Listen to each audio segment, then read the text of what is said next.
প্রিয় নেতাজি, অনেক দিন ধরে চিঠি লিখব ভাবছিলাম, কিছুতেই আর হয়ে উঠছিল না। আজ কোনো একটা ঘটনার নিরিখে তোমাকে চিঠি লিখতে বসলাম। ছোটবেলায় আমাদের দোতলা ড্রয়িং রুমে তোমার ছবি, জন্মদিনে পেতাম বই, সেখানেও তুমি বাবার গল্পে তোমারই বীরত্ব। দেখতে দেখতে, শুনতে শুনতে ক্রমে আমিও তোমার ভক্ত। বাবা বলতেন ইন্ডিয়ার আর একজন নেতাজির দরকার ছিল। মা গাইতেন বীর সুভাষের মহান দেশ।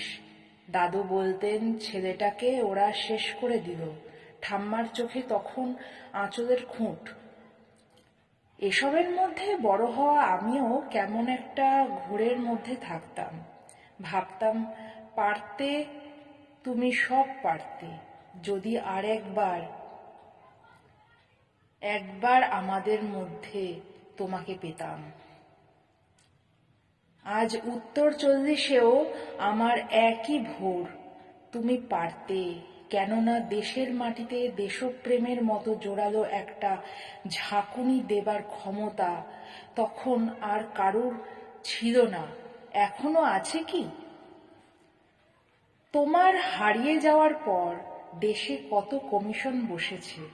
ভারতের পূর্ব পশ্চিম উত্তর দক্ষিণে কোনো পীর, কোনো সন্ত, কোনো দয়ালু বৃদ্ধকে দেখে ভুল করেছে সবাই।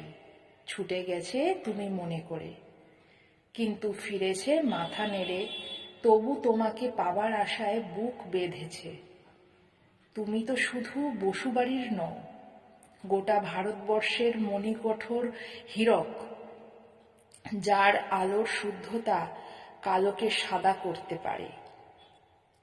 এই বিশ্বাসে ভর করে সবাই ভেবেছিল তুমি আসবেই, কিন্তু এলে না। কেটে গেল অনেকগুলো বছর, পেরিয়ে এলাম জীবনের অনেক গলি খুঁজে।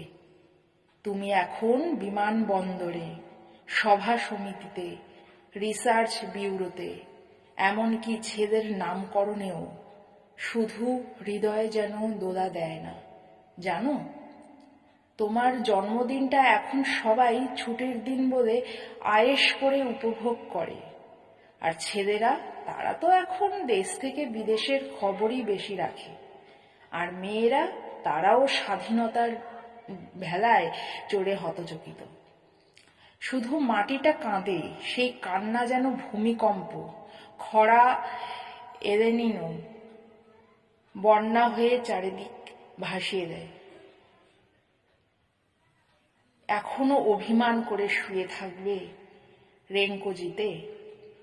আজ যখন ঘাড়ের ওপর AK-47 নিঃশ্বাস, রক্তের হরি খেলা, ধর্মের জিগিরে, তখন শোনাও সেই আওয়াজ, আমি সুভাষ বলছি। মেয়েটা দৌড়ে এসে বলবে, মা, মা দেখো উনি আসছেন। পাশের বাড়ির মেসোমশাই ডাকবেন জানলা দিয়ে, বৌমা আমি বলিনি উনি ফিরে আসবেন? খোলা জানালার ধারে দাঁড়াবেন মায়েরা, তাদের ডান হাতে শঙ্খ, বাঁ চোখে জল। নদী হবে উত্তল, নৌকা বেসামাল, পরাণ মাঝিও চেঁচাবে, উনি আসতেছেন। সবুজ মাঠে শিশুদের হাতে পতাকার দোলা, উনি আসছেন, উনি আসছেন, উনি ফিরে আসছেন। তোমার হারিয়ে যাওয়া জন্মদিনের ভেতর থেকে উঠে আসুক আরেকটা 23-এ, আজ স্বাধীনতার ঠিক আগের মুহূর্তে দাঁড়িয়ে। তোমাকে আমার এই চিঠি, প্রণাম নিও, ভালো থেকো নেতাজি।